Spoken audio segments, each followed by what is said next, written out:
There's this guy I met at the same time I met my current boyfriend. I even met him at the same place. He was about 10 years older and totally not my type. I only talked to him when absolutely necessary, and altogether we talked maybe 2 hours of completely boring and small talk conversation. My boyfriend and I start dating, and the other guy throws a fit.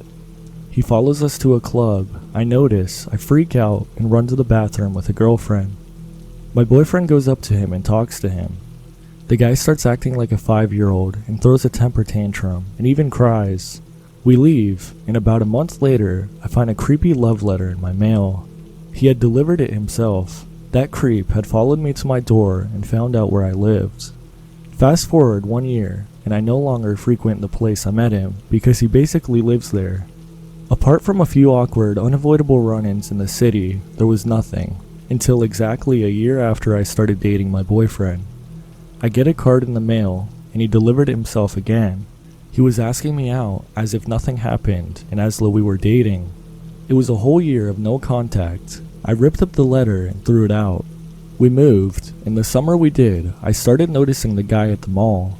First, I thought it was a coincidence, but then a shop owner I know tells me that a guy is following me, keeps hiding when I turn around. I tell the guy my whole story. He promises to inform other owners he knows and call mall security next time he sees the creep. It's been well over 2 years now. I don't want to work as a waitress, even though I desperately need the money because I know he would find me and sit there all day. I don't want to work anywhere near the place I met him, which is basically anywhere near the city center. I don't go to the mall alone anymore. I don't go to certain supermarkets and cafes because I know he frequents them. I don't even know this guy's last name, and he controls where I go to and where I'm cautious, even where we move to. I wish I could leave the city, but I can't, and even if I did, he knows both my first and last name, and I only know his first name and what he looks like.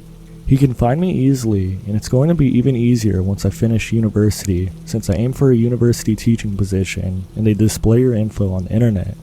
He could come to my open classes for lectures, and you could follow me again. I'm scared and I don't know what to do.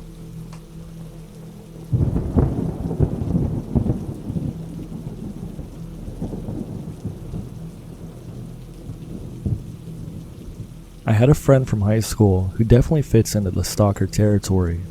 Basically, it was common knowledge that he had a thing for me. I kept rejecting him. First more subtly, and then just downright no, never, not going to happen ever. I figure whatever, we're in high school, he'll get over it.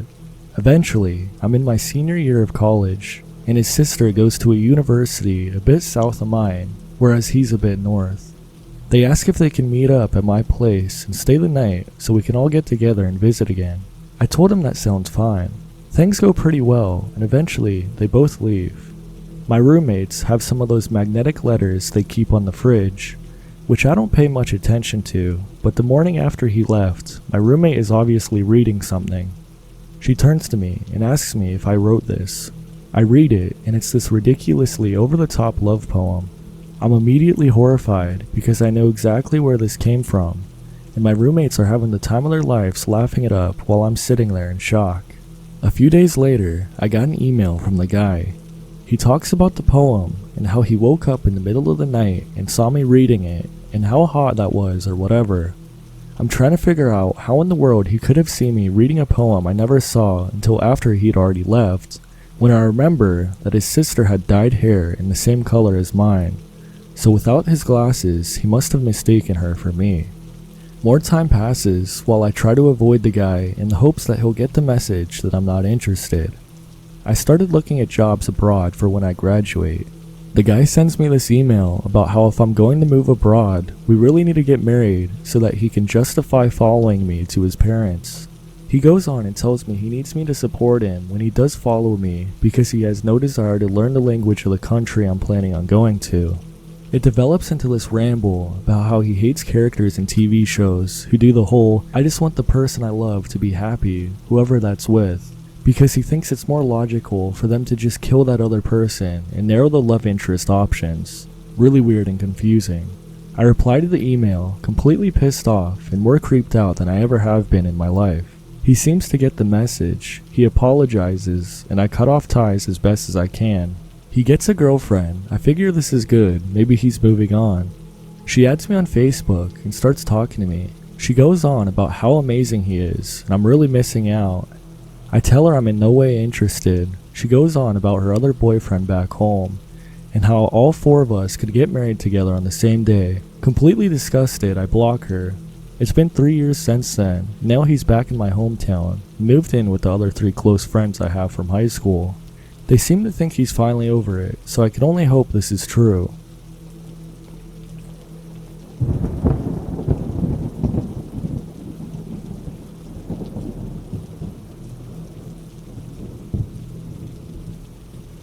I moved back to my hometown not too long ago and reconnected with an old friend. Her brother got out of prison around the same time. I went to visit her family and he was there. The visit goes great for the exception that her brother will not stop staring at me. At the time, I don't think too much about it. I'm kind of accustomed to creepers and figured I've known the family since I was a teenager many years ago, and I eventually think that I'm creeped out over nothing. I was very wrong. Fast forward a few months, the same friend and I go to a show. We had a bit of car trouble before getting there. My friend's brother happens to be there with his friends as well. He begins by making lewd comments to me and spends the entire night trying to get uncomfortably close to me. I use his sister as a human shield.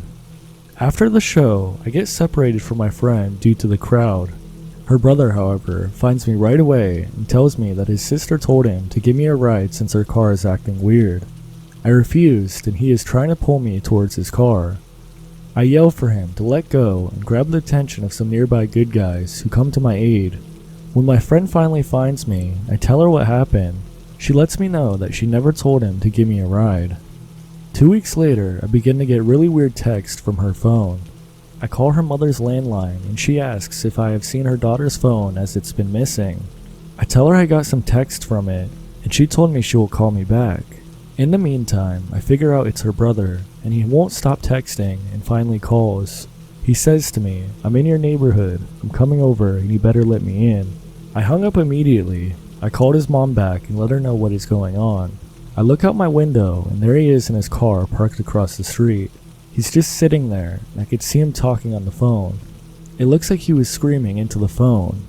In the meantime, a police car happens to drive by, and he takes off as soon as possible. His mom calls me back, apologizes for her son's behavior, and tells me he won't be bothering me ever again. And luckily, to this day, he hasn't.